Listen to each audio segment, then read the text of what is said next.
Hello and welcome to the skating lesson. I'm Jennifer Kirk.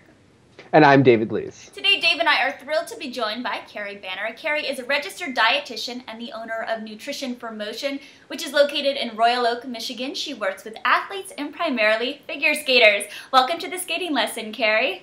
Thank you. Thanks for having me. Of course. So my first question is, about a year ago, I wrote a blog post about my struggles with an eating disorder towards the end of my career. And since then, I've received dozens of emails from skaters, and the number one question or comment that they have is, are there good foods and are there bad foods? So are there foods that skaters should eat, foods that they should avoid completely? What should a skater's diet look like? Well, there's certainly healthy foods and there are certainly non-healthy foods, and it really is a spectrum. Foods that have a lot of nutrients all the way down to foods that just have calories with nothing else that they give back to you. So it's really all about balance, and not just for skaters, but for everyone, normal people, for athletes in general. It's all about trying to get as much of the good stuff as possible.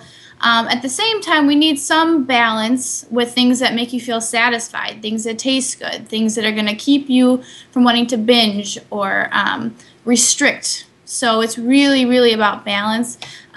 Getting enough calories is my number one priority. With athletes, usually we think about cutting, but 99% of the athletes I work with don't get enough calories. So that's my main thing. And then, are those calories coming from the right sources? Enough carbs, enough proteins, enough fats. So I analyze lots of food logs and look at all the different numbers and the balance of nutrients that athletes have. So I try not to tell people to restrict any foods, but rather focus on what are the good things that we can include. Well, you talk about skaters not getting enough calories, and I think in skating there's always a thought that you should restrict because you have to do triple jumps or quad jumps, and you have to spin, and your body needs to be very tight, very toned, and with a strong core in order to get around in the air. Right. So how much should a skater be eating, and what should a typical meal plan look like? Should they be eating 3 meals, 5 meals a day we talk about, and what do 5 meals a day really look like? Well, I think a big misconception is that the thinner you are, the better you're going to be. Whereas the more muscle you have, the quicker you can rotate, the more power you can generate, the more speed in the air you can have. So when we go based on just weight alone, we're missing a lot of different factors in there. But generally, I like to have 3 meals and 2 snacks throughout the day for my athletes. And how I balance those depends on really what eating pattern they're used to. So if they're not used to snacking, I like to have majority of their calories coming from meals, but I do like to include those snacks to make sure that they're planned around their workouts. They have fuel coming in before they skate and fuel coming in after so that they can repair and recover. And usually what I have skaters, depending on the time of year, what training season they're in, usually about half of their calories should be coming from carbohydrates, so whole grains, fruits and vegetables, potatoes, corn, things like that. About a quarter of their meal coming from protein, and about a quarter of just vegetables, so a salad or steamed vegetables or something like that. And usually trying to incorporate some sort of dairy and some sort of healthy fats in that meal. So with athletes, I do a lot of drawings of what a plate should look like and how do we fill that in with the different proportions of our food. Interesting. And is there a specific time, say a skater is going out on the ice at 10 o'clock a.m., should they eat a specific time before that? Is it just listening to their body? When is the best time to eat and fuel your body before or after a workout? Usually before workouts, I recommend that they have enough time to have a meal and then also a pre-workout snack. So if they're skating at 10 o'clock in the morning, if they eat somewhere around 7:30, and then maybe about an hour or so beforehand, have a small snack and make sure that all of their fuel sources are topped off. And what would a typical snack look like? We always want to make sure that it has some carbohydrates, which are the main source of fuel for skaters, another big misconception, and some protein in there too. It helps them feel satisfied and it keeps the energy sustained a little bit longer. So something like an apple and peanut butter, or even a Cliff Bar, or peanut butter and jelly, lots of athletes like. So you talk about fruit, and I think there's a big worry about fruit with skaters, gymnasts, dancers, that fruits are only going to give you like the sugar and they have too many calories, and should vegetables really be the answer? And there's often a vegetable juicing craze that goes on, especially in the yoga world. So what's your opinion of fruits, vegetables, sugars, the calories involved, and is one better than the other? Well, certainly fruit does have sugar in it and does have calories. Vegetables do, but much less. Fruits and vegetables, though, have different nutrient profiles, so we really need both in order to get enough vitamins and minerals. But with fruit, we also get water. There's a lot of water in fresh fruit. There's fiber. There's a lot of nutrients. So it's not the same as the sugar that you get from eating a piece of candy because you don't get any other nutrients along with that. Now, juicing, depending on how you do it, can be a really useful tool to get in all your fruits and vegetable servings. But you want to make sure that you don't strain or get rid of any of the fibrous, like the pulp that comes with it, because that's the fiber. And that is another important nutrient that you need too. So if you're just extracting the juice from the vegetables and the fruit, you are missing out on some of the important piece of those food groups. So Carrie, what is the #1 mistake that you see skaters make when it comes to their diet?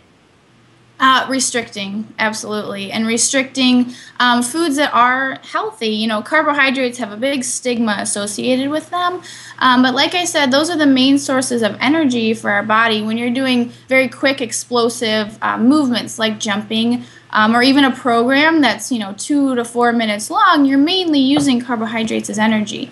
So I see a lot of athletes trying to restrict those, and like you said, restricting fruit, which has got a lot of nutrients. So there's so much misinformation, especially in the skating world and in the world of aesthetic sports in general. You get a lot of those misconceptions about foods that really are necessary to keep you healthy and perform the best, which is really where I try and put my focus. So you talk about aesthetic sports, and obviously skating is one of those sports. You're a former figure skater, right? Yes. So as a female skater, we're wearing little more than a bathing suit out there on the ice. So you want to look good. You want to have, a cute body. And I think the biggest disconnect for skaters is, as you touch upon, this idea that they want to look good, yet they're afraid that by eating a well-rounded and healthy diet, they're not going to be able to achieve that. So what do you say to your clients who come to you and say, I want to look like Sasha Cohen out on the ice, but I'm afraid that by eating these certain foods, I'm not going to be able to achieve that? Can a skater look the way they want on the ice and have a healthy diet? Yeah, absolutely. And that's what I try and preach, is that you can do it if you do it the right way. And a lot of times by restricting, it causes changes in metabolism that actually cause a gain in body fat instead of losing body fat, which people don't really understand. And coaches especially, who are sometimes pushing some crazy things on their students, don't understand that when you slow your metabolism down, you can actually gain body fat. And I also tell them that it's more than just nutrition. There's a lot more involved. So Sasha Cohen has got some fantastic genes that she's working with. But she also does, I'm sure, she did amazing off-ice training. She did everything she needed to do on ice. She had the mental capacity. There's so much more involved than just what you're eating. So it really has to be an all-encompassing approach. And sometimes sitting down with somebody who can help you, like a dietitian or a psychologist, that can sit down and say, for you individually, this is what you need. It sometimes takes that in order to get exactly to be where you want to be. You talk about metabolism and your metabolism slowing down from restricting. I think this is very interesting. And we actually see this a lot because we will see skaters who still live healthy lives, but after they stop skating, they inevitably put on weight. And there's almost a fear among skaters that they don't want to stop skating because they don't want to get fat, and they see what happens. Yeah. And often we see when people are making comebacks that they are not maybe eating enough and their metabolism has slowed down and they can't get back into the shape that they were before. So if a skater comes to you and they are very open with you about that they have eating problems and that they would like to eat more healthily, but they are afraid that they're going to put weight on, how do you normalize eating and introducing foods back? Is there a meal plan and a progression? Because if you're not getting those calories, how do you introduce them back? That's a great question. And after your metabolism is slowed and you try and give them more calories, sometimes it takes, some fluctuations in weight before you get back to normal. And that requires just some education about this is what might happen. You have to be ready to deal with that in order to move forward, and that's a really hard conversation to have. But yeah, definitely meal planning helps some people who have maybe been so off the scales with what they're eating, or lack of eating, that they need just to be able to follow something for a little while and know when they look down at their plate that this is what they're getting, before they move on to making those decisions on their own. So I do a lot of meal planning with people, and then hope that progresses into them being able to make those food choices on their own and picture their plate and the proportions of that plate and what needs to go on there. And then certainly working with their off-ice training and talking to the trainers about what kind of conditioning are they doing. Are there any changes that we can make to facilitate, some more fat loss? Great. Well, Carrie, if our viewers want to find out more information about you and nutrition promotion, how will they go about doing that? Well, I'm working on the website, so that's not quite up yet, but they are certainly welcome to email me. My email is nutrition4motion@gmail.com.